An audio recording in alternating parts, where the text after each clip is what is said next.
New this morning, President Donald Trump says since he didn't get the Nobel Peace Prize, he's seeing things in a new light. Well, right now he is preparing to meet European leaders, while leaders in the EU are considering trade measures to counter his tariff threats. NBC's Alice Barr has these details.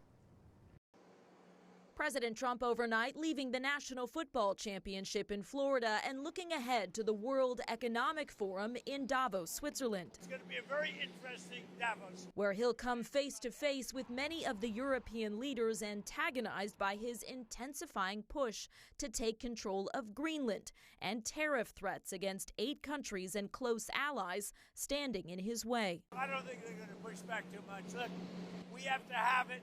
They have to have this done. They can't protect it. The president responding to a revelation from Norway's prime minister, who says he reached out about Greenland and that President Trump replied in part, quote, "Considering your country decided not to give me the Nobel Peace Prize for having stopped 8 wars plus, I no longer feel an obligation to think purely of peace." The Norwegian leader pointing out the Nobel Committee selects the prize winners, not Norway's government. President Trump rejecting that.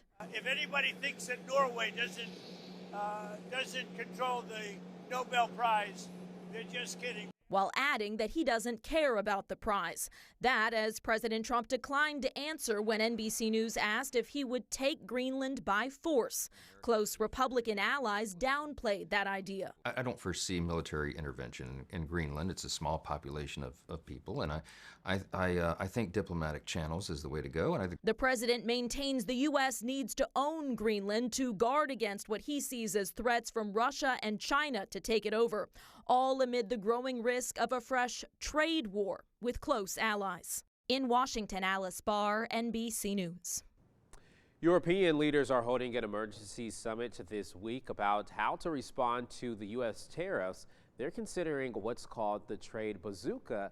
It's never been used, but it would allow the EU members to impose broad retaliatory measures on the U.S.